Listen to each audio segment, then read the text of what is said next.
Good morning, everyone. Let's get started today's demo class. This is our Yeah, second demo class.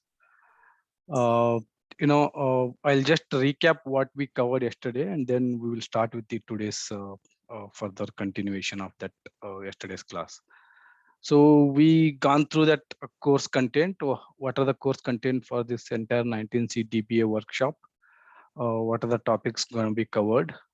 If you're again not aware of that, you can always feel free to go to Malik034 Blogspot and request you to review that entire course content. And if any particular topic is missing on this, course content, feel free to ping on our WhatsApp group, and we can include it here. Right, and then we understood about the entire course content and topic, and some of the advanced topics also will be covered at the end of this course. And at the end of the course, we're going to cover resume and cover letter, and then the profile build in LinkedIn and Monster and Naukri and other job sites, and which will help us for shortlisting any of the new opportunities. And then we gone through that entire Google Drive where all PPTs, workbook, and lab exercise and software is going to be kept on our once again. I'm just gonna show it once again on our Google Drive. And in fact, I have granted access to all the folks who are registered with the course. I have granted access to entire Google Drive. This is going to be our course content, that is database course, and there are a lot of subfolders in that. Basically, we are looking at course material, and course database course.ppt is the one which is a master PPT. That's what we are going to refer it throughout this course. And then we started with understanding the environment setup. We understood about how to download the ISO images, and there are various ISO images Oracle provides. That is called OEL image ISO images, Oracle Enterprise Linux, and you can have it in various versions: OEL4, OEL5, OEL6, OEL7, and OEL8. So we are working on OEL7.9. That's the latest version in OEL7 release. And if you want to practice it in OEL8, you can feel free to download that OEL8 and install it on your virtual box. And also we seen how to download Oracle software and various Oracle software like 11G, 12C, 19C, and 21C. Again, you can feel free to download any of the software from Oracle eDelivery, and then you can try installing any of the Oracle software. That's also for your practice.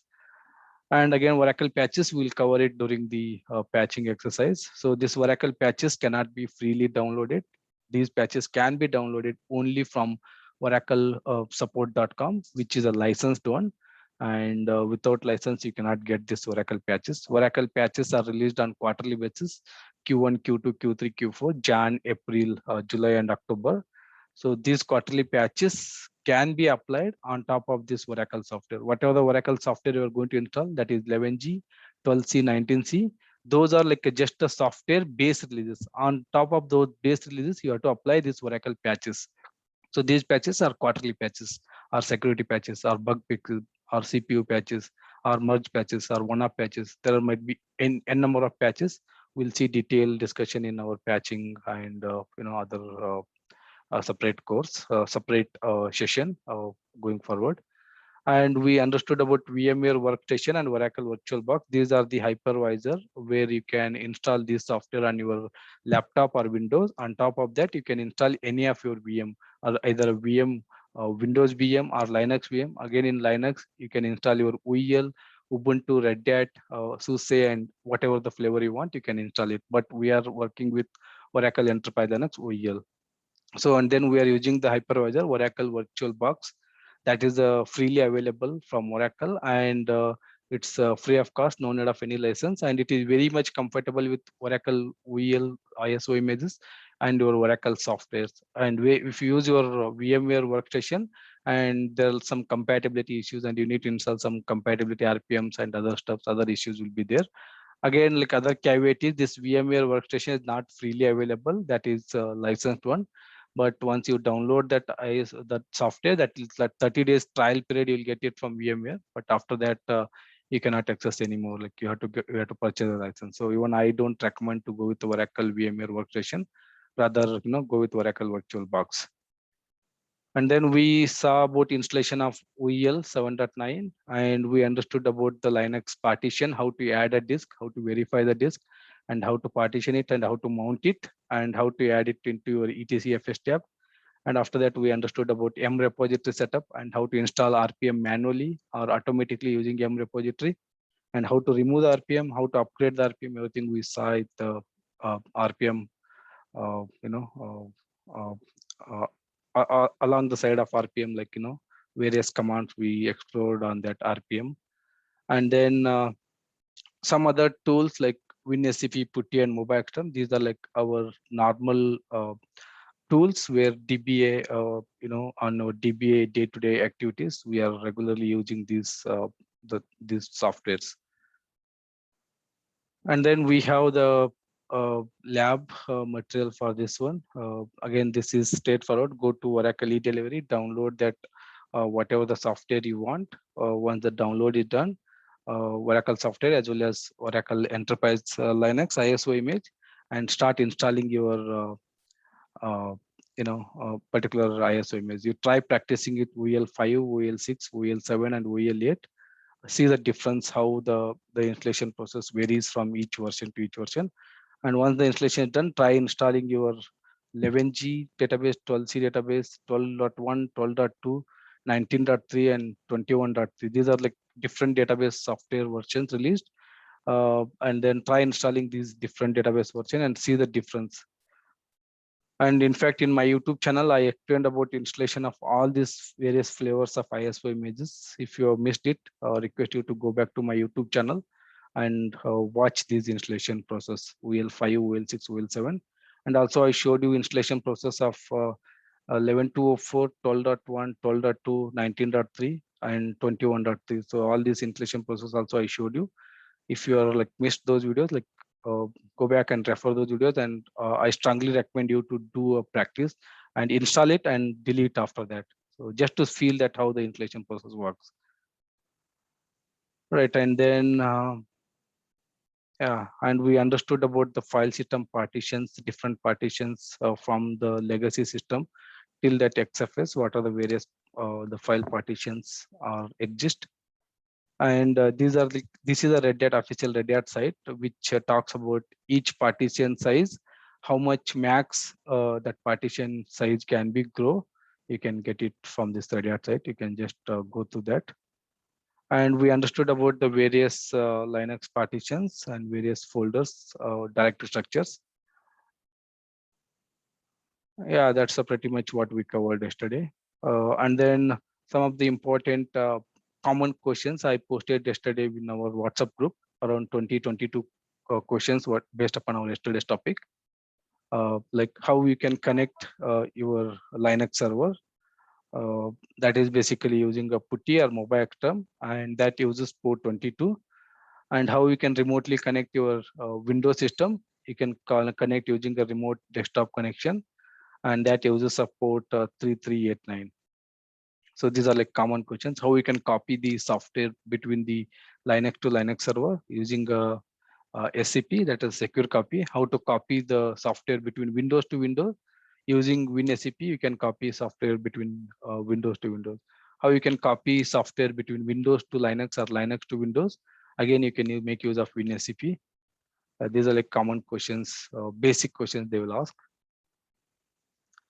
Right. So with that, that's what we covered yesterday's topic, and we'll start with the today's topic, that is understanding of network and some of the basics Linux and DNS and DHCP, name server and forward resolution and reverse resolution. These are like, as I said, very much important, especially for the rack installation or rack setup. You have to understand about your DNS, DHCP, forward resolution, reverse resolution, and all other things. And for the standalone or the normal database, again, you have to understand the networking concept in order to make ease of understanding your Linux, sorry, your DNS and listeners and SQLnet and some other connectivity process in database. So you have to know some of the networking basics. So that's where I included this network topic as our demo class. Right. So what exactly this DNS stands? DNS stands for domain name system or domain name server.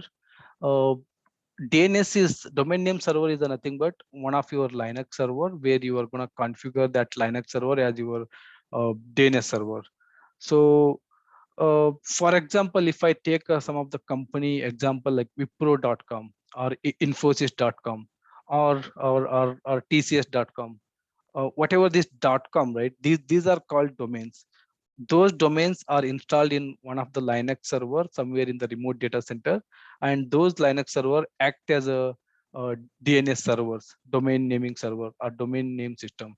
And whatever the, for example, somewhere in the remote data center, my organization has that DNS server, and in that same network I have multiple computers, and all these computers, the name resolution will go to that particular DNS server, and it will get the response back from that DNS server, and the name resolution will happen from IP address to host name or from the host name to IP address. So without that DNS, this server cannot be added into your network, and each of this server will act as an individual server, and you cannot access your individual server remotely without that DNS configuration.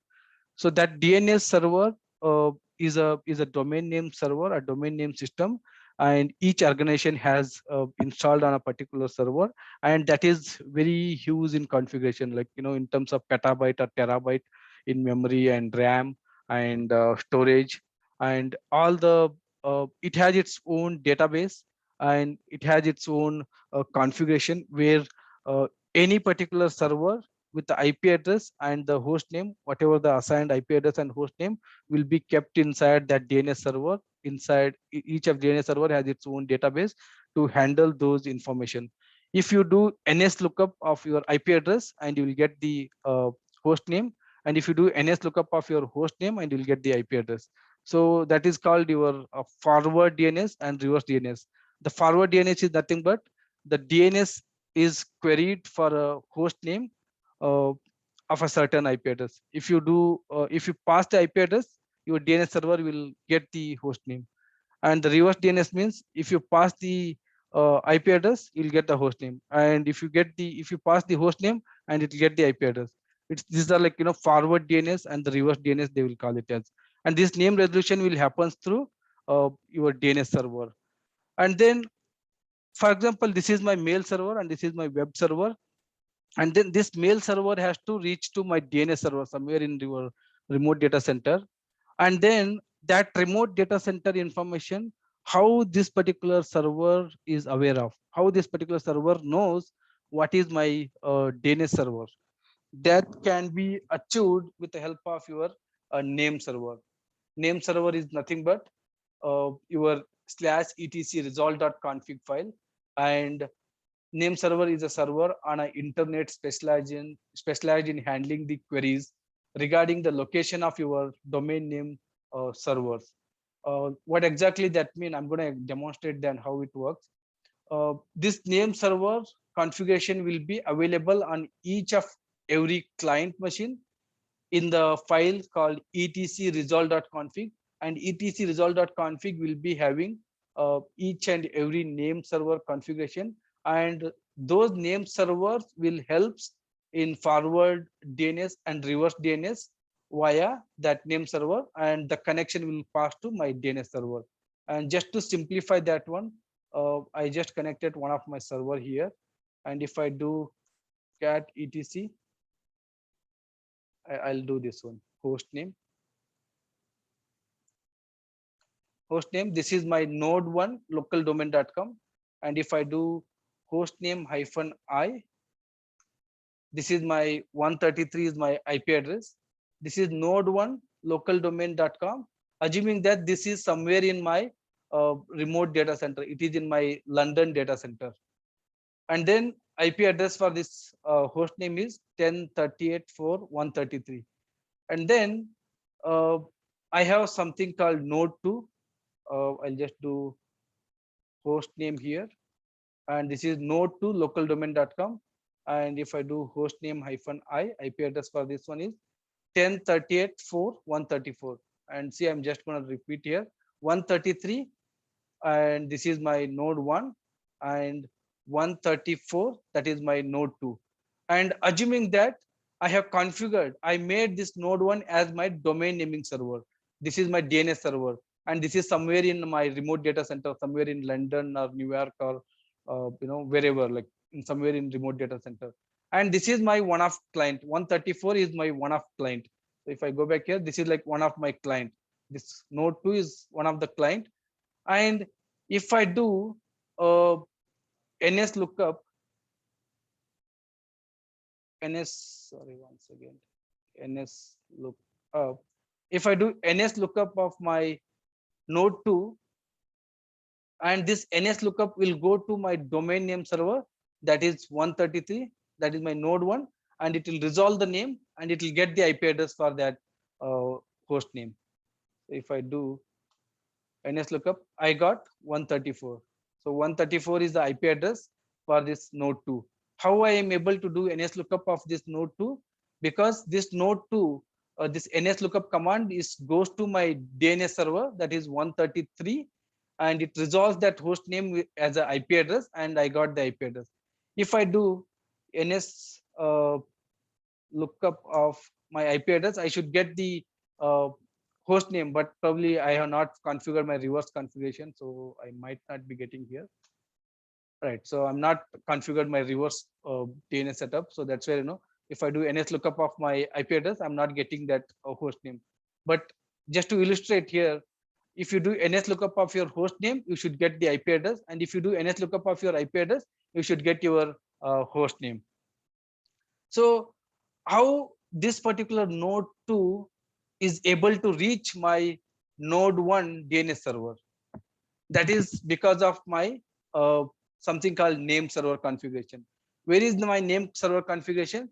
Name server configuration will be on each and every client system. Each and every client has a file called /etc uh, uh, resolve.conf.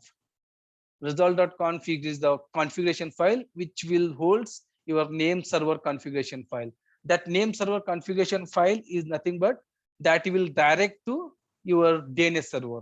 If I do etc resolve.config here, and it has a name server keyword, and that name server is pointing to my Oracle node 1 local domain.com.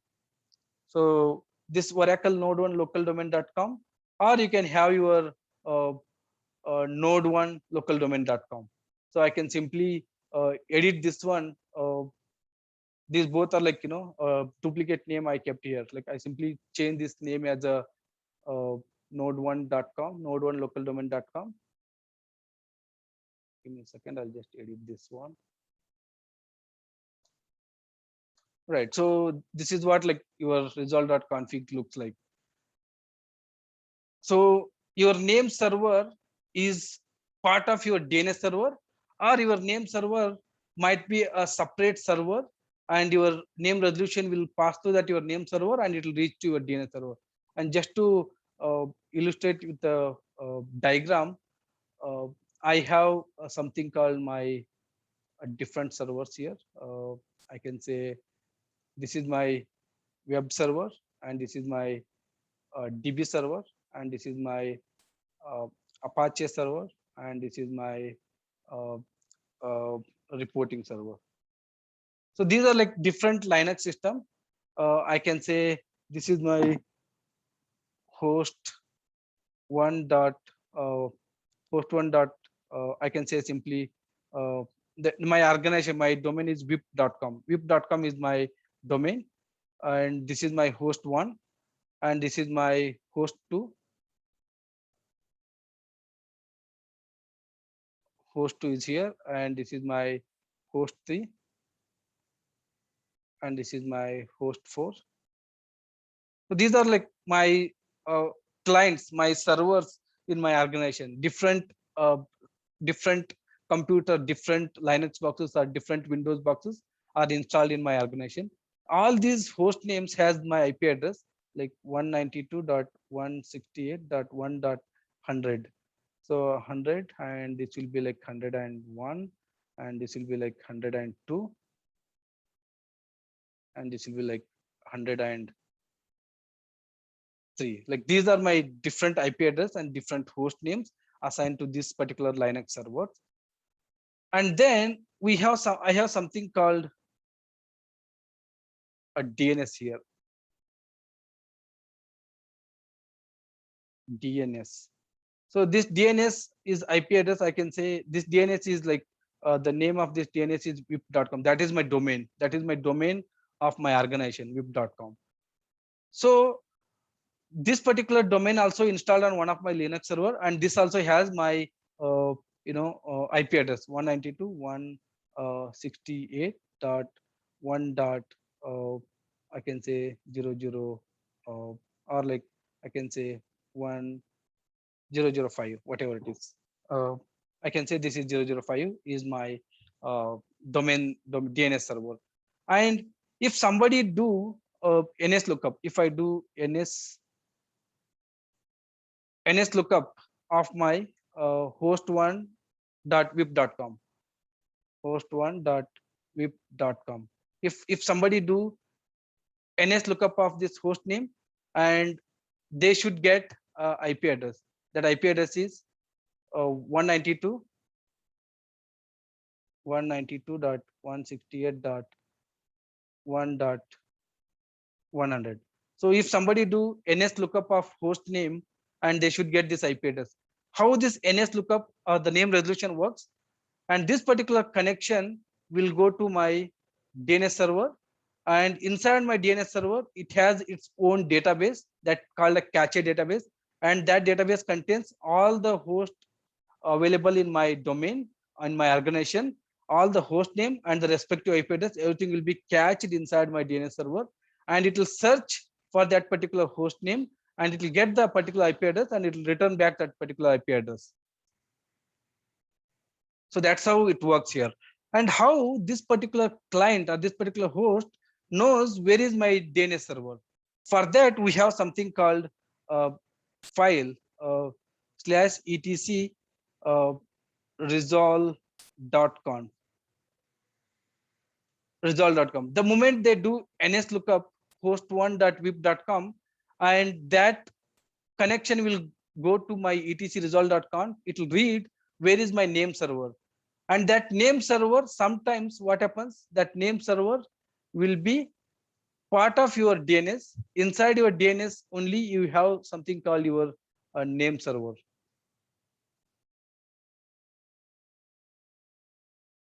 Name server.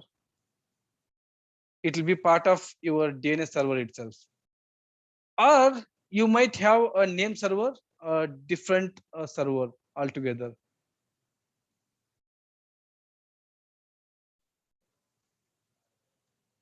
Right. So the moment you do cat etc resolve.com, and the moment you do cat of your etc resolve.com, cat etc resolve.com, and I'm seeing Oracle node 1 local domain.com, and this is somewhere remote data center. And then if this itself is your DNS server, that means your name server and DNS server will be part of the single server. And if you see your DNS server is different IP and your name server is a different IP with your etcresolve.conf and your domain server, and then that means you have a two separate server for your, one is for your name server and one is for your DNS server. And what happens in that case, if you do NS lookup of, for example, I'll take here NS lookup for my host2.vip.com, and then this particular connection will go to first name server, and that name server will be found using your etc resolve.com. It will read your /etc/resolve.com, and then from that resolve.com it will find the name server, it will go to name server, and from the name server your that connection will go to your DNS server, and from the DNS server it will get the IP address, and the result will be given back to you. Then the result will come back to your again it will come back to your name server, and from the name server it will go back to your particular client request. So that's how the name resolution happens in any of the IT industry, any of the organization. where you have a proper DNS and the name server configuration. Again, the caveat here is your name server and the DNS server might be resides on the same single Linux box, or they might be two different boxes. Right. So that's the configuration of how it works with the DNS and the name server, and the forward DNS and the reverse DNS happens. And there's a one more topic called DHCP. What is this DHCP? DHCP is a dynamic host configuration protocol. That means the moment you install the new server, for example, I have 4 servers here, and my organization installed the new server here for again for MS SQL database, like for any other application. They installed it the new server, and they went with a host 5.vip.com. The moment they install the new server, automatically the new IP will be assigned 192.168.1.104 or 105. The new IP will be assigned for this particular the new host, whatever you install it. So this new IP allocation happens through your DHCP configuration. If you have configured your DHCP server, and again that DHCP server will be your remote server, your somewhere in your same DNS, same domain, and then that will be your DHCP server. CP server, and the moment the new server you install it, and that will connect your DHCP server, and that DHCP server will allocate the new IP address to that particular the new host. And then further, once the DHCP is allocated the new IP, and then all the communications, all the resolutions, everything happens to your name server, and from the name server to your DNS server, and from DNS server again the connection comes back to your name server, and from there it will come back to your host or the client. So this is how it works. So again, for example, what happens, right? This DHCP server will be having some limitation. So this DHCP server will be having kind of what I can say, the capacity of 254. One DHCP server or one domain network can allocate 254 IP address max, just assuming that. And then you have around 250 servers, like 254 IP you can assign, like 192.168.0.001 till 254, like assuming that you can only allocate 254 IP addresses in that particular network range. And then you already configured 254 servers here, like host 1, 2, 3, 4, and host 254 you configured, and those 254 IP is assigned to all those 254 hosts. I'm just giving the illustration just as an example, but it's not going to happen in industry. And then what happens if you install 255 the new host name? That new host name will not get the IP address. That will be like just a host name, and that will not be in your domain. So you have to wait until any one IP get released. Then you should ask how my IP will get released. So in the DHCP server, something called release period. Lease period in the sense like lease period of 7 days. I can say they might have configured like lease period of 7 days. What happens, like for example, I shut down my host 1 for 7 days, and then after 8 days this particular IP will be released from this particular host, and that will be assigned to the new host which is in without the IP address. So that is kind of lease period. And for example, I have like only 100 servers. I'll just give you, for example, I have only 100 hosts, and then I have only 100 hosts, and then I assigned IP address 1002 100, like 100 host I assigned it, and then in that case I shut down my host 1. I'll keep it for down for a 1 month or 2 months, and later I'll start my host. After a month also I'll get the same IP address for that host. It will not remove that IP address from that host, because my DHCP has 254 IP addresses, but I have only 100 IP addresses are assigned, and there's no new requirement for my IP, my new IP. So that's where, even though if you brought down your host for a month or 2 months or for a year, and once you start your host back, and it will get the same IP address. When that IP address will be removed from that host, provided only there's a requirement for the new host, and all you are running out of your IP addresses, all the IP addresses are already assigned to your all the available host, and there's a new host are configured and they're not getting the new IP addresses because you're running out of that IP addresses. In that case, if you brought down any of your host and kept it down for a certain days, and your DHCP server will look for this lease period and 7 days, and assuming that your host 2 is down for 7 days, and this particular IP will be removed from that host, and that will be assigned to that new waiting host. That is beauty of your DHCP server and that lease period and how the IP allocation works in the any of the domains. Right, any questions around this? Yes, Malik. What is the configuration file for DHCP server? A DHCP server, you don't. DHCP server, even I'm not sure. I very good question.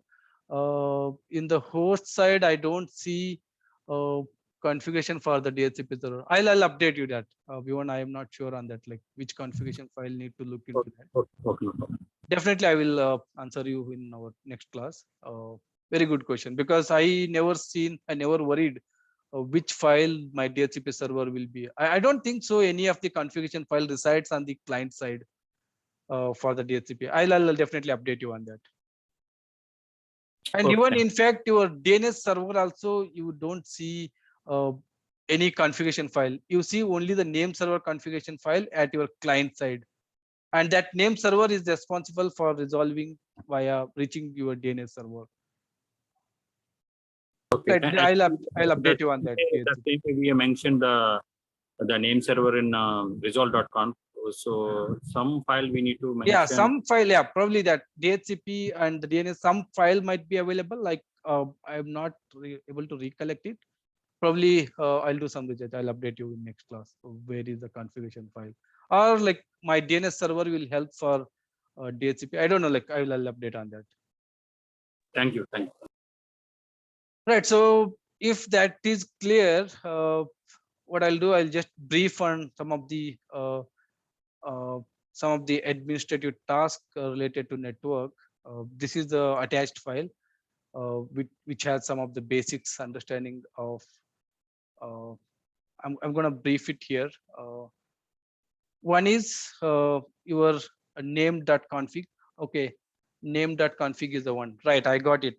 Like name.config is the one which has your DNS server. Let's see here.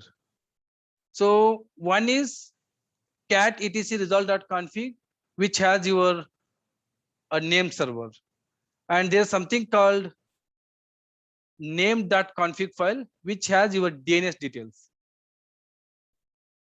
I'll do cat here. Right, so if I go here and this is my the name server 10.38.4.117, that is going to be my name server. You have to look into your name.config. That name.config is a file which is going to be your which is going to be your DNS server IPs and details. But again, okay, before that I'll come in a other way. How you might ask the questions like how this is going to be my DNS server. Like I'll come back here. So somewhere I said my DNS server will be somewhere in my remote data center, and that is again one of my Linux box. And how that DNS server, how that server is become DNS server. There are various software you need to install on that particular server, and one of the server or one of the software or one of the RPM is your bind RPM. Bind stands for Barclay Internet Naming Daemon. You have to install this bind RPM. The moment you install the bind RPM, and that become your DNS server. For example, if I go here and this is my node 1, which act as my DNS server, and I install the bind RPM here, RPM-QA grep. If I do bind, so I can see, if you see this bind RPM installed on that server, that means that act as your DNS server, and you have to do some post configuration and other stuff, and then you can make your own DNS server. And then if I do same RPM-QA bind on our Oracle Lab 1, what we installed on yesterday, and you don't see that bind RPM over there. Right, you can see very few RPMs here.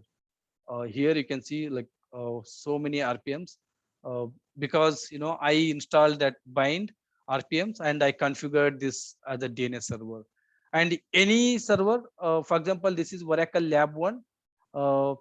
If I do NS lookup, my Oracle Lab 1, and right now it is wrongly giving me wrong IP address. For example, if I do ifconfig here, my IP address is 10.38.4.105, and if I do NS lookup of Oracle Lab 1, I ideally should get this particular IP address, but when I do NS lookup, I'm getting some random IP address.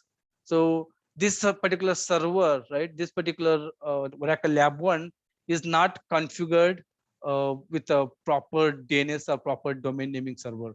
And the moment I do NS lookup of my Oracle Lab 1, I should get this particular correct IP address.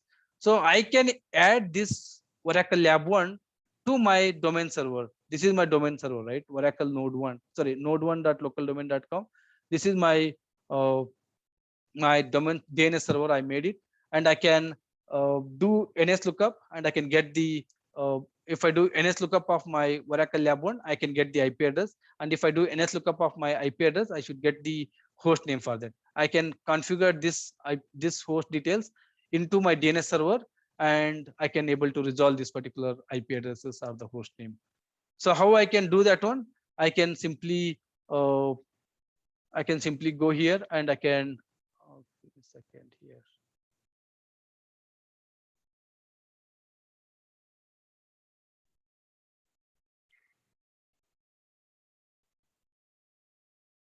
All right, so these are the files. Okay, the moment you install, then the question is how I made this Oracle Lab 1, sorry, this node1.localdomain.com, how I made this as a host name. Like this node1.localdomain.com, this is my DNS server. I made it locally as a DNS server. How I made this as a DNS server? First thing is I installed that bind RPM. You can see there are so many bind RPMs here. You have to simply go and do install bind, and the moment you install the bind RPMs, and you will see something called name.config. These are like files are get created here. Like if I go here on this Oracle Lab, I don't see that cat/etc name.config. I don't see that particular files, right? So if I do lsf-ltr named and star, I don't see anything on this Oracle Lab 1, because it's just a normal server. And whereas in this particular node 1, I install this bind RPM. The moment I install this bind RPM, I got this file /etc name.config. So this is the file that will get created, and I need to do some modification on this file, and I can convert this node 1, that is a normal Linux box. I can convert that Linux box into my DNS server. So if I cat that name.config, and that name.config has this particular details, my IP address, and my that IP address of that host, and where is my DNS server, and what are the IP ranges if any server or any host comes under this particular IP range 10.38.4.0/24, that is like around 254 IP addresses, like 10.38.4.100, 101, 102, whatever the IP address, whatever the client with this particular IP range, so that will be resolved using this particular DNS server. And then if I go further down, I have something called forward zone, and I have something called reverse zone. Forward zone is my localdomain.com, and reverse zone is my 438.10.etc in that address.arpa.in. So these all file configuration file will be in your var.named configuration file. Right. So these are like zones, what I said, like forward name resolution and the reverse name resolution. So you have to go into your configuration file like here, var named. I'll just go inside that cd var named, and you have those two files. One is your local domain.zone and one is your reverse domain zone. So if I do cat of this forward zone, and I have something called node name here, host name, that host name is getting resolved with the IP addresses. And if I cat that the reverse zone configuration, and I have something called IP addresses, that 133, that last 3 digits of that IP addresses, which is getting resolved with the uh, host name. You can see that whatever the host name getting resolved with IP address, and whatever the IP address is 133, that is 133 getting resolved as a node 1, and 133 getting resolved as node1.localdomain.com. Whatever that node 1 getting resolved with IP addresses. These are kind of a forward DNS and the reverse DNS, what we can do it manually by putting here. What I can do now, I can put this particular Oracle Lab 1 here, Oracle Lab 1 here in this particular file, and then what that IP address and that host name, and then that host name and the IP address, I can put it here in the forward DNS and the reverse DNS, and then I can configure my etc result.config here in this Oracle Lab 1, and then that's done. Like, you know, this Oracle Lab 1 can resolve the name using this particular domain server. So what we are doing here, we are manually creating this forward zone and the reverse zone by putting the IP addresses and the host name manually into these files. If I install the 100 servers, I need to put that 100 IPs and 100 host names here on these files manually. This is not the IT industry or IT standards. So this is for the practice purpose. We are gonna do it here. In IT industry, what happens, right? On your DNS server, it has its own small database, and that database will be having all those IP addresses and all the hosts inside that database, and that database is responsible for resolving those names, the host name to IP address and IP address to host name. But whereas in the lab, as a lab practice purpose, we are manually converting this, whatever the Oracle Linux box, this is node 1 Linux box, as a DNS server by installing that bind RPM. And the moment I install the bind RPM, I get 3 files.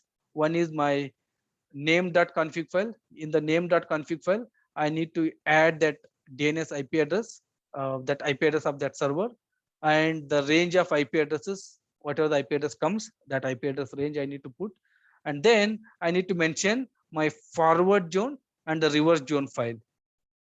And that's a file name. You just give any file name here. I just gave this as the reverse. Like ideally my IP start with a 10, 38, 4, 100, 101, like that. I just gave it in reverse order, 4, 38, 10.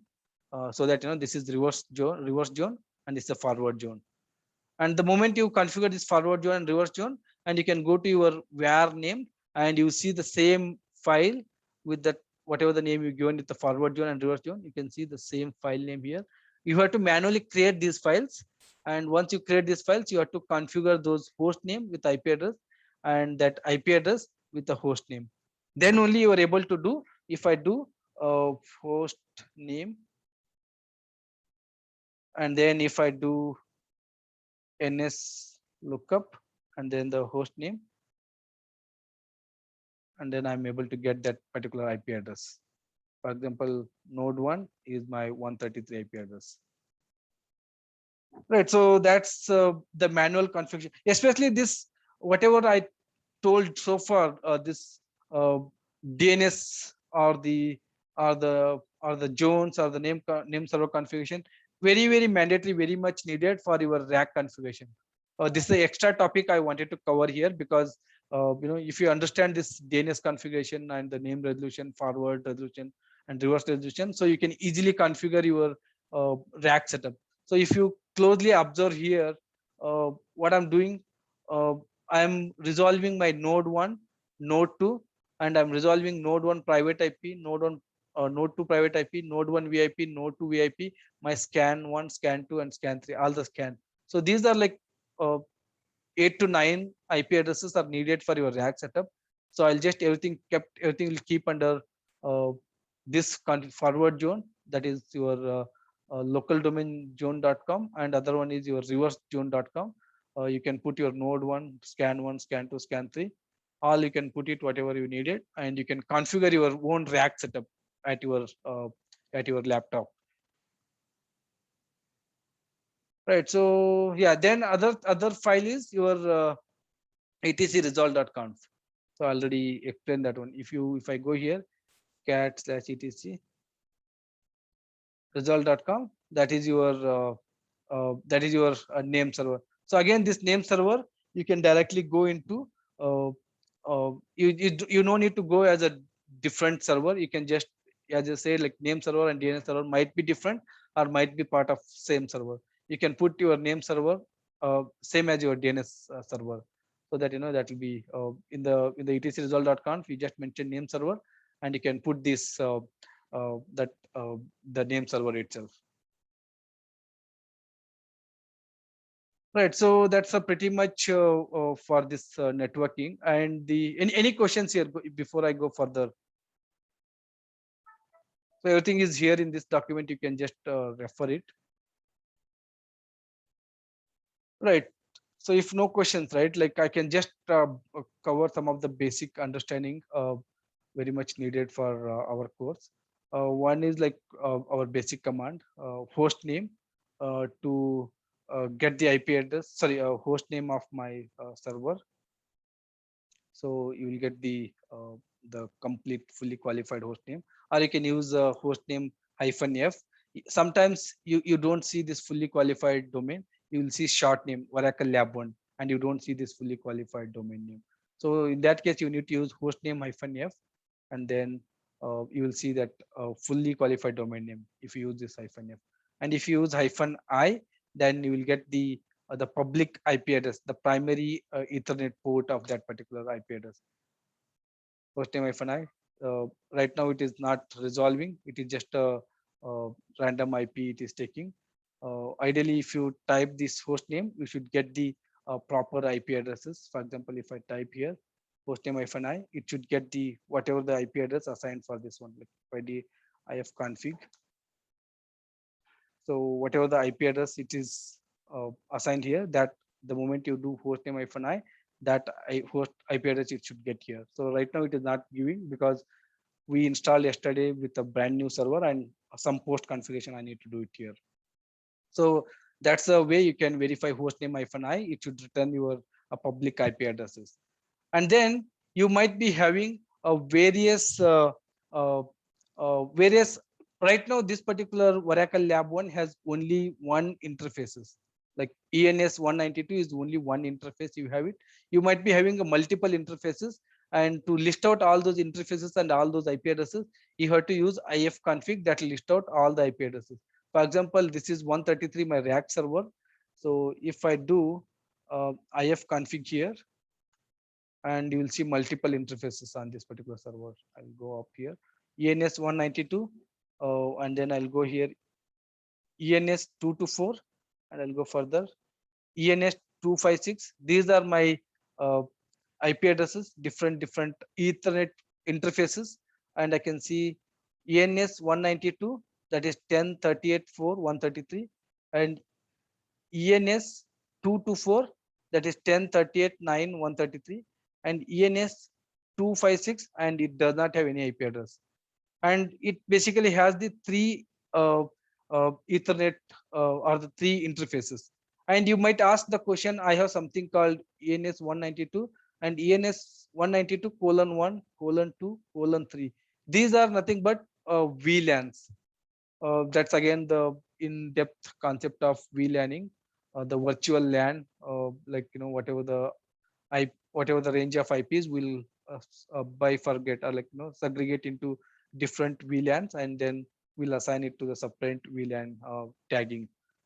So that is again the the concept of when you go deep dive into your rack course, you'll get it. But you don't worry about this VLANs. You just need to understand ENS 192, ENS 224, and ENS 256. These are the three interfaces are associated with this particular host name.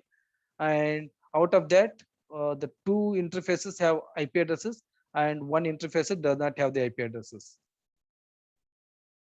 Right. And then other way to verify is there is something called /etc sysconfig and network script. So this is the location etc sysconfig network -script. You have to go inside that location and do lsfn-ltr, and you have something called ifgfg hyphen. So if you do ll ifcfg hyphen star, you will see all those interfaces. ENS 192, ENS 224, ENS 256. These are the three interfaces I explained here, right? The moment you do ifconfig, you might be get confused. I have 1, 2, 3, 4, 5, 6, 7. But I said only three interfaces. On what basis I said three interfaces? Whatever you see ending with dot colon, those are your VLANs. Those are not the interfaces. So you have to exclude those when you are listing the interfaces. You have to take ENS 192, ENS 224, and ENS 256. And some servers you may see Ethernet 0, Ethernet 1, and Ethernet 2, like ETH you might be seeing. Or they might be having something else. They might be having a different versions or different flavors as a different naming convention. You have to list out that one. The other way to find it out, you have to go inside this particular directory, like etc sysconfig network script, and just do ifcfg hyphen star. You will see that that interface name and all the configuration. If I do cat of this one, and if I do cat of that one, and you can see this particular ENS 192 is a DHCP. It means dynamically that IP is assigned for that particular Ethernet port. If I do cat of this one, and you can see, right, the DHCP is none here. Where is that one?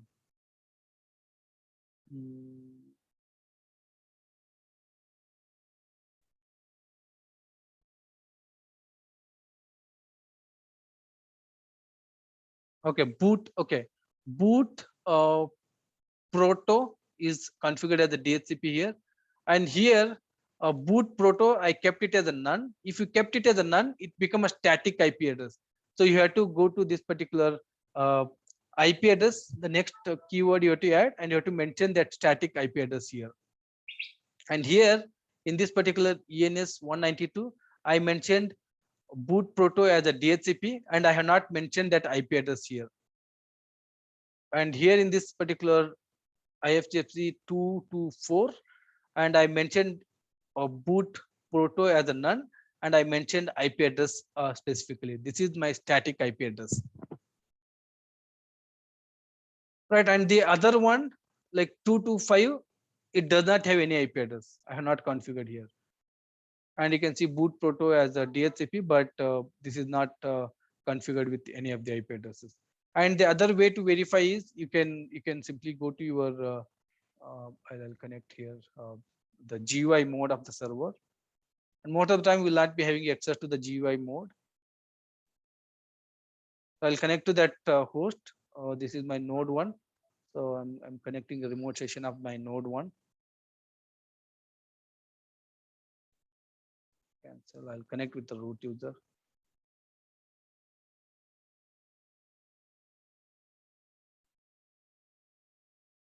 So this is like manual method.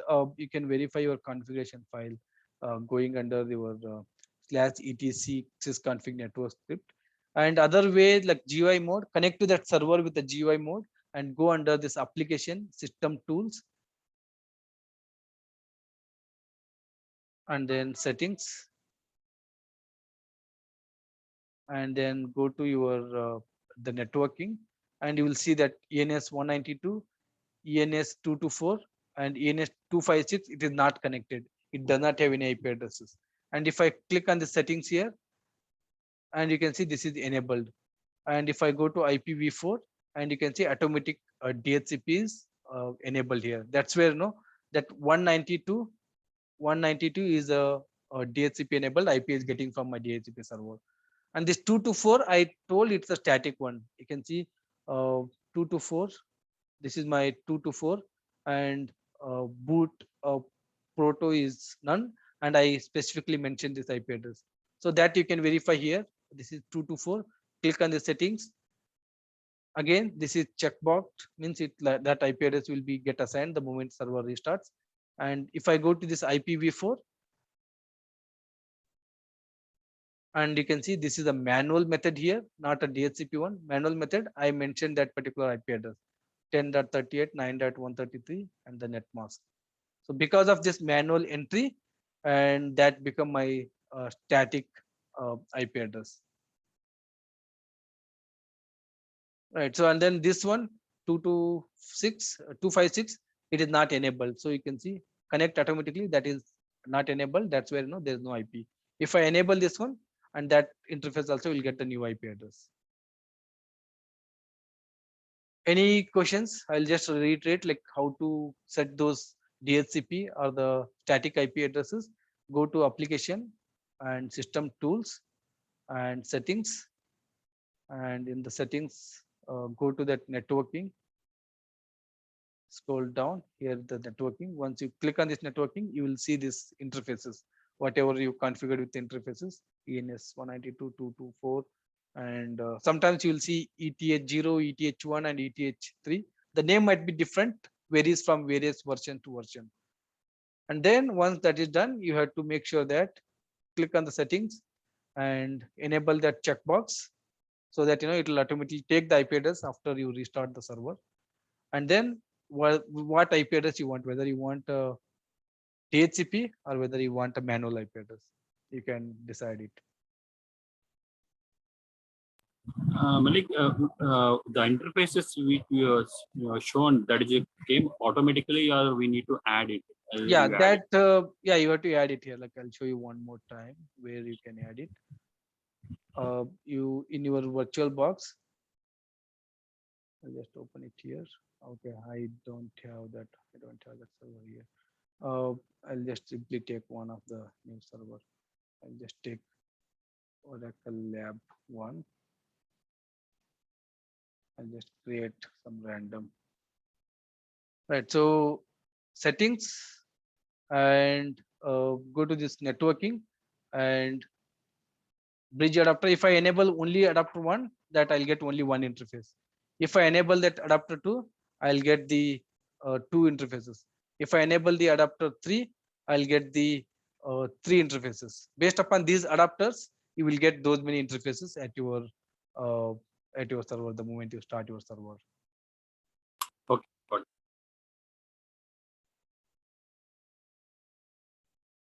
Okay, so what else? Yeah, so and then this is a simple command, ifconfig will give the all the interfaces and respective IP addresses. And then if you want to check only that interfaces, you can use ifconfig and then that interface name. ifconfig and then that interface name. You'll get only details for that interface. And then ideally in older version, right, there's something called a network, and we used to mention the host name over there. Now the host name become a dynamic. So if you see here, right, /etc network config, we used to mention that whatever the host name, we used to mention that host name here in this particular file. And now that dependency they remove dynamically, you can change the host name of the server and you can set it back. Like if I do cat here, nothing is here created by Anaconda. Like this host is nothing is here. So in older version, OL6 or OL5, we used to like Oracle Lab 1, that host name used to mention on this etc host name. And if you want to change your host name, like Oracle Lab 1, I change it to Oracle Lab 2. After changing that host name, you have to reboot the server. Now you no need to reboot the server. Dynamically, you can change your host name. That Oracle Lab 1, you can change it to Oracle Lab 2 anytime online. I can show you that one. Again, this is the file. This is the location. etc sysconfig network script. And in this particular in this particular location, you will see all those configuration files. Like as I say, like ifcfg star, you will see all those interfaces, and you can do cat of those files. Right, and then what I can do, there's something called host name CTL. Just take host name CTL. You'll see Oracle Lab 1.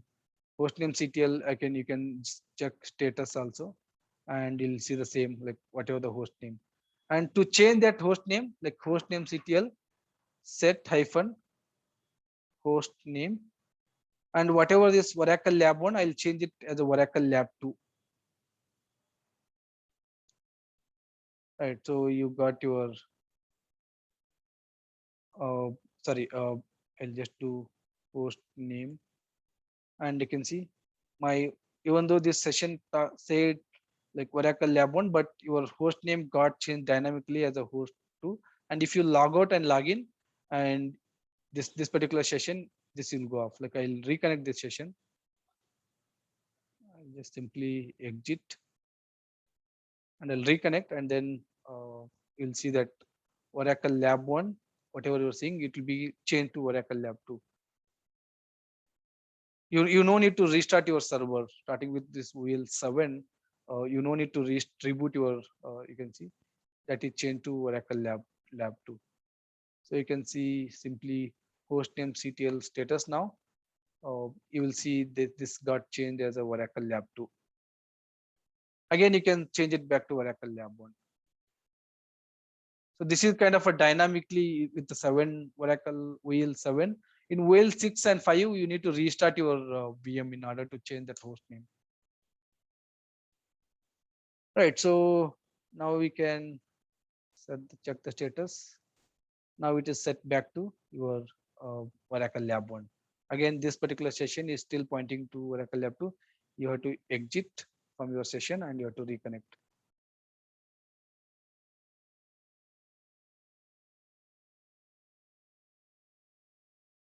Right. Then one of the other primary thing, right? Ideally in industry, if you see this particular class etc host, and this etc host file is empty. I don't have any details. And this particular server is not configured with my DNS server. And that is the reason if I do host name, and if I do ns lookup host name, I'm randomly getting some random IP address.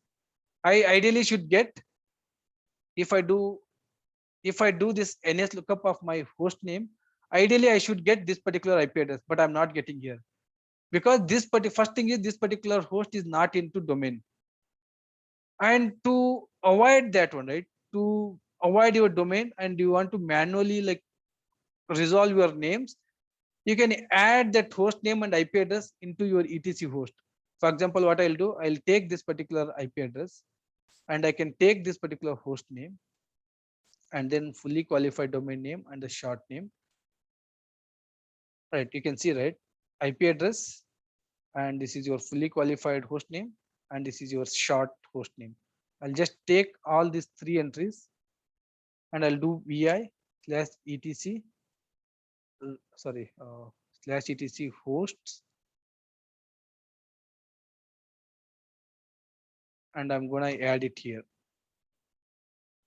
IP address, the fully qualified host name, and the short host name, and then I'll save this one. And now what I'll do, I will do this ns lookup. When I do ns lookup, this host name, I was not getting the proper IP address. If I do ns lookup host name, still it is not getting the proper IP address. So ideally it should get the moment you do ns lookup your host name, now it should get the host name with the, by reading your etc host file. But ideally in industry, it is not recommended. You are not supposed to add your host name, so host IP and the host name and the short name into your etc host, because if you add any entry here, and whatever you do, like the moment you do ping your host name, and you will get your IP address. The moment you do ping your IP address, and it will resolve your host name. by reading your etc host file.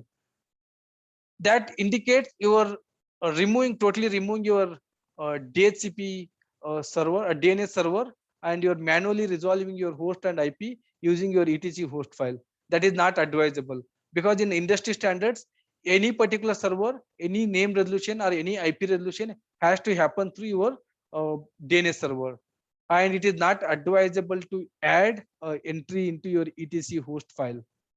For example, if this particular host is out of your network and it is not in your domain, and some network issue, network configuration was wrong with the server, and what happens if we add it in your etc host file, and still you will be able to resolve the name using this etc host file? That is not advisable, even though that particular host is out of network, or some configuration, some network configuration issue, but still you will be able to resolve the names by reading your etc host file, and that's a wrong output, wrong indication. And the people will think that, okay, this server is proper and it is getting resolved all the host name and IP addresses, and we can go ahead and do our configuration or our setup. So that's a wrong assumption. So ideally, in industry standards, it is not preferred to, not advisable to put entries into your etc host file, because if you put the etc host file, that will take a highest precedency. For example, from this particular host, I'll just try to ping this one from this particular host. If I try to ping this one, right, so right now this particular host is, it's not able to ping here.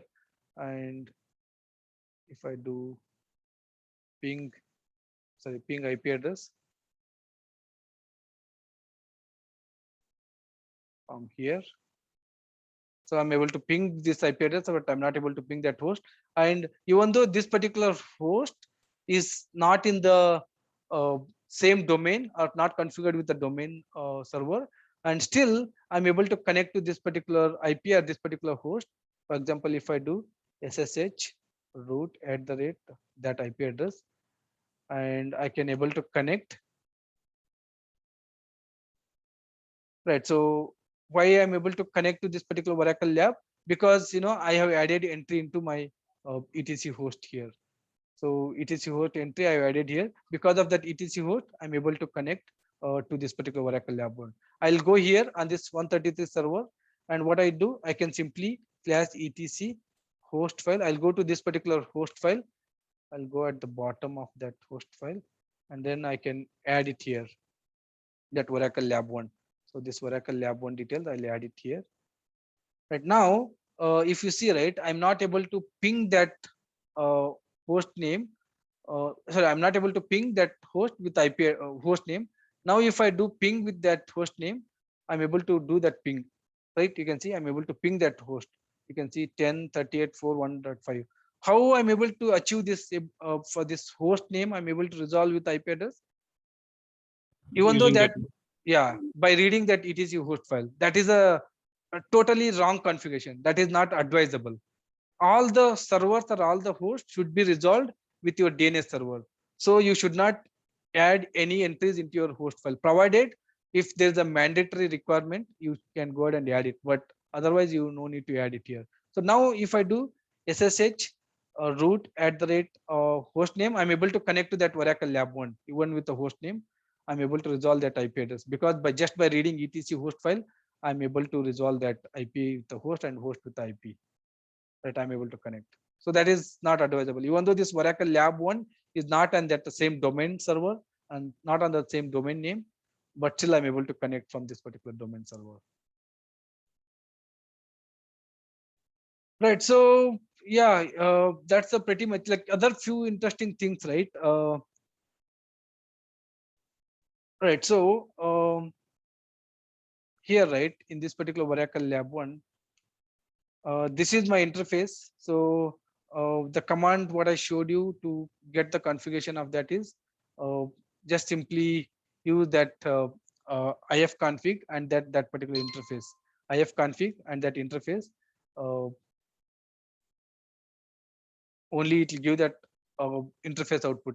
And uh, uh, there's a command like if down, if down, and that interface that will bring down only that interface.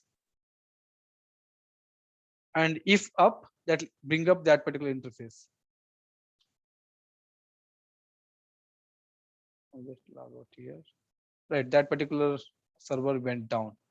Why it went down? So this is the only interface I was connected publicly, and the moment you bring down that interface, uh, there is no connection to that particular server. This IP, this particular interface is down, and I have to restart my the network. So if I go back here, right, so this is went down. So if I go back to that server, this is my Oracle Lab 1.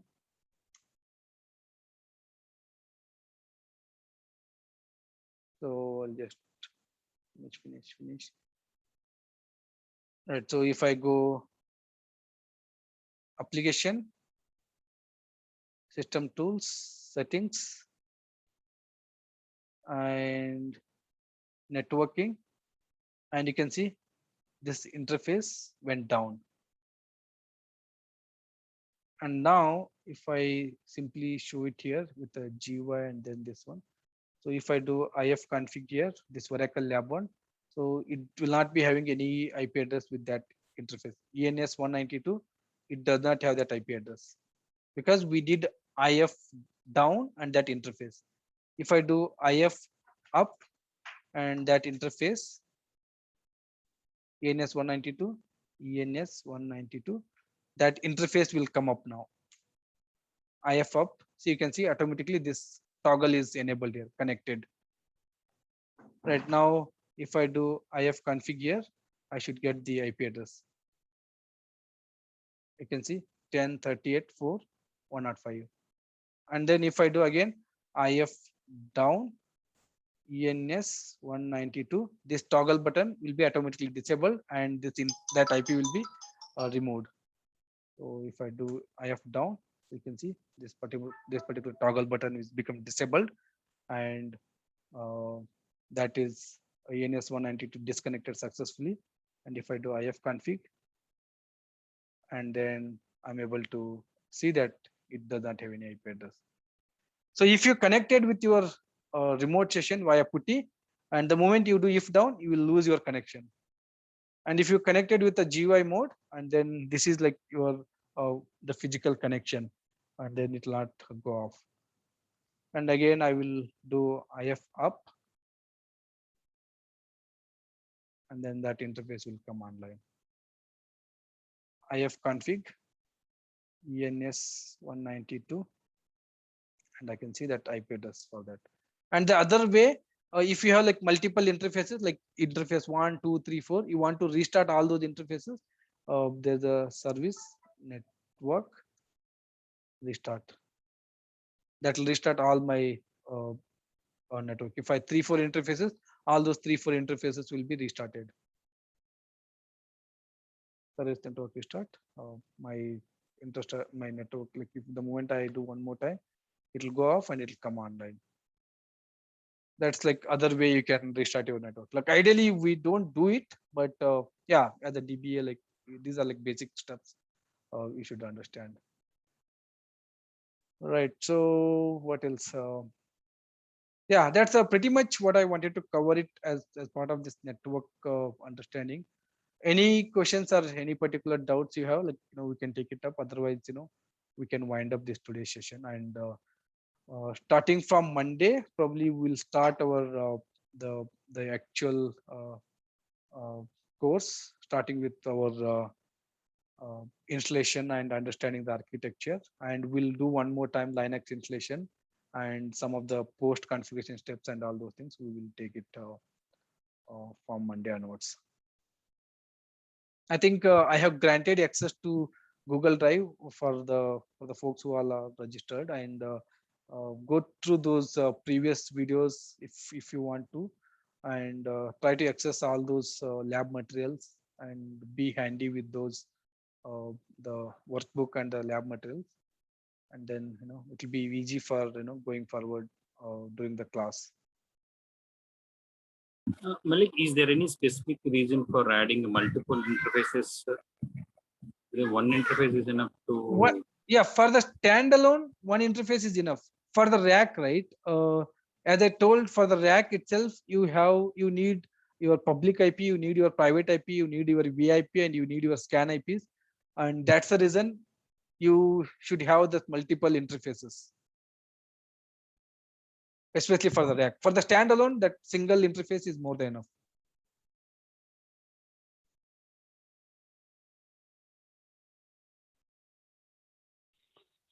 Malik, if you register the course, how long we'll have access to this course material? No, these are like lifetime course material. Like it will be there forever on our Google Drive, so you will get it at any time. You can refer it at any time. Okay, Malik. Thanks. And in fact, you have like previous batch recordings as well. You will get all those access. And you can see this is like the June batch, all the recordings. And this is like 29 batch, and this is your rack batch. These are like lifetime materials. You can watch it whenever you need it.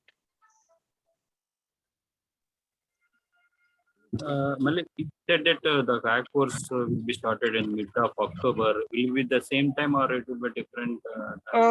No, I'm planning for the rack course during the weekends, Saturday and Sunday, because the reason behind that is those are lengthier sessions. For example, if I try to explain the installation process, that itself will take more than 2 hours. So probably we will take every weekend, Saturday, Sunday, as like every weekend, Saturday, Sunday, 4 hours each, so that we can complete the course within like 4 to 5 or 6 to 8 weekends. Okay. Yeah, that's going to be on weekend batches, Saturday and Sunday.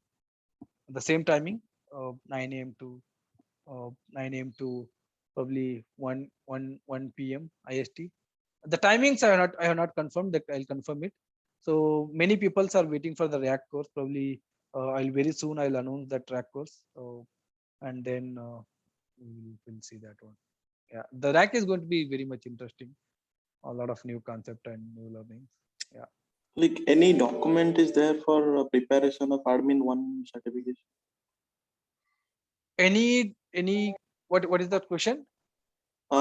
Is there any document we have already like for preparing admin 1 certification, like 082 exam? Admin 1, you have 2 exams. One is your let's see, OCA, like that's your OCA certificate.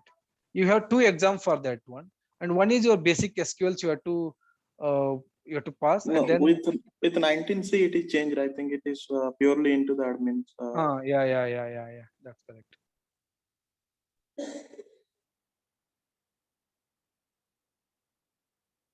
You pass the exam.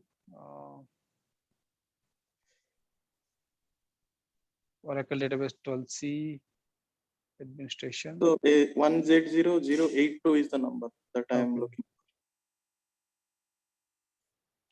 1Z0082. 82. Yeah. That's a 19C1. Yeah.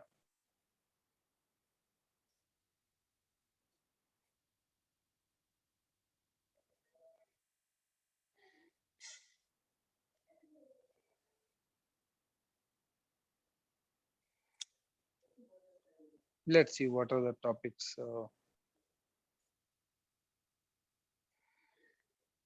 Yeah, these all are going to be the same as whatever that 11G or 12C. All the concepts are going to be same here, except if they included some of the PDBs and CDBs.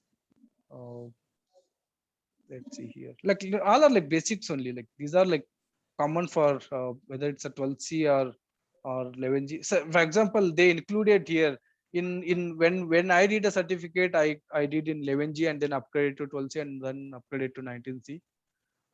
I written a SQL exam first and then the admin 1 certificate. 2 exams I written for OCA. And now what I'm seeing here, right, with this one, they included that SQL also part of this admin 1. You can see this NVL, null if, and these are like basically your SQL statements. So these are like your SQLs, and that will be included. You can see that various John type, right? This will be part of your admin only, they included here. Yes.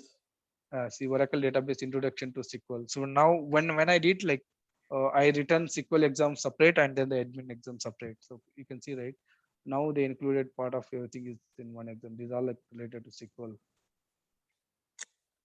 And there Right. is also admin 2 exam is also there.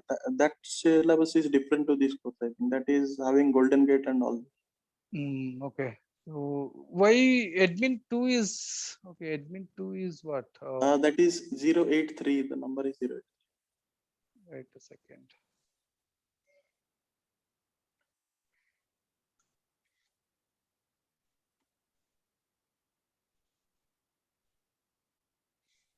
Wait a second. Like what I'm thinking here.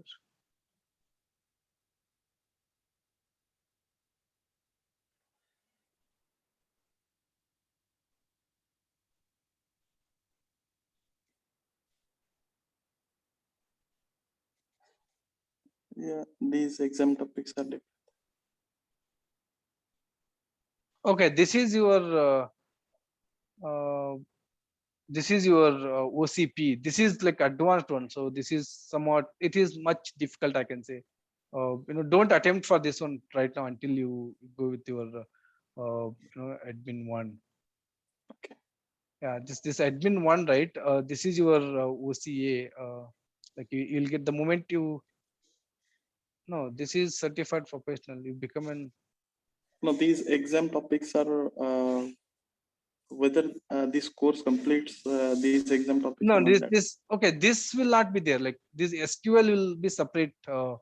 Will not be covering that SQL. That will be like you have to study by your own.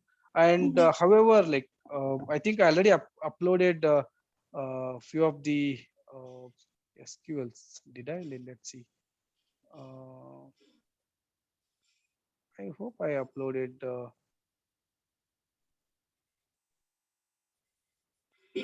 Mm, no. Okay, let me quickly. Yeah, for that SQL site, like I have prepared one my personal course material. Like pretty much, if you go through that one, right, that's more than enough for that SQLs. Let me quickly show you that one. Give me a second here.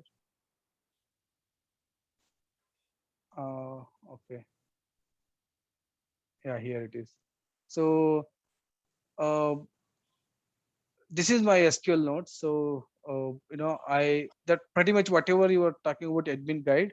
If you go to this, I'm gonna share with you guys. Like you can whatever you are seeing here, right? Whatever this SQL, whatever they're talking about. If you study this particular course, pretty much it covers everything. It has I listed out like how to create a table, how to insert a records, how to insert like all fields, how to insert only one record, how to insert many records, how to insert few records, and then how to update, delete, and what is the projection, what is the rejection, and what is column alias, concatenation, literals, distinct, null value, and ascending and descending set option, and how you can do a in operator between and like and is null, and all of these like joins, outer join, like self join, like with the explanation with the command. I pretty much written here for my practice purpose when I was doing my certification. So if you go through this one, right, how you can use this sort, sign, and all this to cat to date, you can see, right, pretty much if you go through this course, right, this document, that will that you will be able to, I'm sure, like you'll be able to crack that any questions related to your SQLs. And then I have something called questions here. Like if you open that questions, right, uh, I have around I formed around how many, like around 200 questions, no, 44 questions here. Okay, yeah, something like this. uh, Write a SQL statement to display the server date and time in the following format. So I want my system date and time in this format. Write a SQL statement to display the current day, and write a SQL statement to display the name and salary of the employee who is working in the last. All this, and with that particular answers, how you are going to write that particular query. Pretty much, if you look into this SQL note and with these questions and answer, uh, you will be able to crack that SQL questions. But admins, you have to attend this course. For example, it has two sections here. One is your this SQL sections, and other one is your the topmost section is your this admin guide. Like whatever we are covering with this course, everything will be covered here. These sections. And there is admin 2 also. That course is different. Admin course is the advanced topics. So whatever you see in that admin course, right, that will be like pretty much everything will be like if I go here, where is that advanced the course topic? That will be like very much like see configuration of these are like will be covered here in this course. And but see which are like advanced course, right? Something here, restore and recovery. Pretty much this is also covered here. Like these are like covered. This all covered. Performing full incremental rate. Yeah, this all covered here. This course. Okay, recovery technologies of a failure situation. I think this syllabus also similar to our course. What is Yeah, but probably yeah, we need to check what are the sample questions they might be asked, right? Like for example, they're talking about describe the use recovery technologies of crash and complete and point in time recoveries, right? So they might be looking for the point in time recovery of a data file or a control file or the system file or the user data file. Like there are so many scenarios. These are like totally advanced topic, what I can say. Okay. Yeah, so you have to practice after this course, right? You have to practice more on this recovery scenarios and the flashback operations and the you can see that there's so many things they're talking about this RMAN and also the installation of grid infrastructure. So this will be covered in this topic, this grid infrastructure. If it's a standalone, you can say they're talking about the standalone, so it will be covered in this particular topic. And then they're like talking about 18C new features. Pretty much we are covering 19C new features and 12C new features. And yeah, most of the things are covered here in this course in this, but you need to do more depth analysis before attempting to this admin 2. But admin 1 pretty much you can clear it out because whatever I'm seeing, right, whatever this course, everything is covered here. And whatever this SQL, what I'm talking about, this all SQLs, whatever here, whatever I highlighted here, and these 3 documents are more than enough. This SQL note, whatever I created with this questions and this answer document, right? With that, pretty much you can crack that SQL questions, SQL queries. Thanks, man. Thank you. Fine, I'm going to upload this. Probably I thought I uploaded this SQLs. I'm going to create one more folder with SQLs, and you can get that documents here. Yeah, I'll upload it here. Fine. If no question, then we can close this today's class. Thanks, guys. Yeah, Subba here. Yeah, Subba. Malik, you given one folder, right? Ready VM. Ready VM. Yeah, correct. So what I'll do, I'm going to delete this one. This is some issue with this VMs. I'm going to delete this one. Yeah. Today I'm going to create one Oracle Lab 1 and Oracle Lab 2 VMs, and I'll upload it here. And probably Monday I will explain you how to import those VMs. You can directly import into your laptop, and your VM will be ready. You don't need to install it. I strongly recommend you to install it by your own and practice it and delete it. But if you want, you can download it from here and you can use it. So I'll create Oracle Lab 1 and Oracle Lab 2 and upload it by tonight. And probably Monday I will show you how to use that one. Okay. Yeah, this I know this has some issue. I'm going to delete this one. I'll upload it today, new one. Working for me. Yeah, I'll upload it to today, new one, and then you can use it. Yeah. Probably you'll get it by tonight. And Monday Okay. I'll show you how to import that. Okay. And one more thing.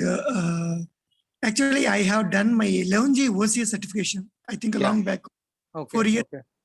So I want to write 12C or 19C actually.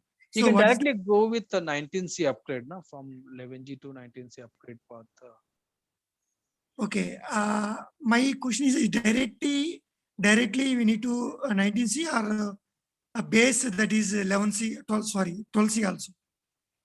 12C have- is not needed. Like you can directly go with the 19C upgrade.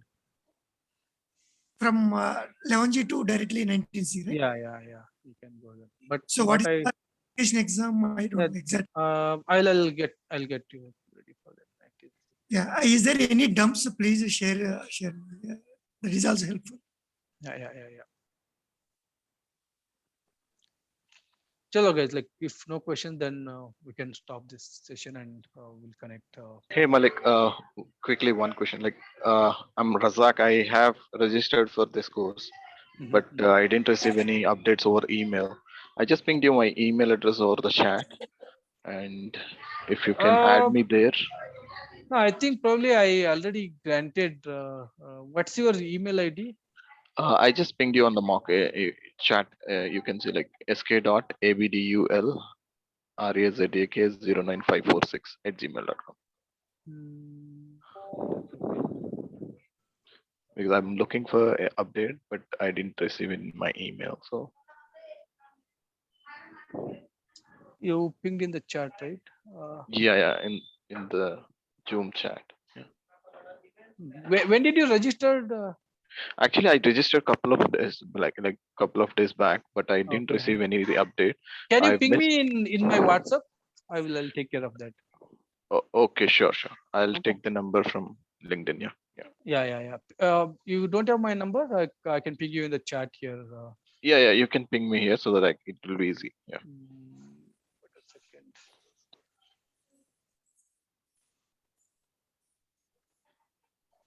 Yeah, probably I granted access to everyone. I might have missed your email. I ping my number here. Ping me in my WhatsApp. Sure, Then I will take. Yeah, sure. I'm gonna do it right. For me also, I need no. Have you registered for the course? Yeah, but I registered on 28th only, not before.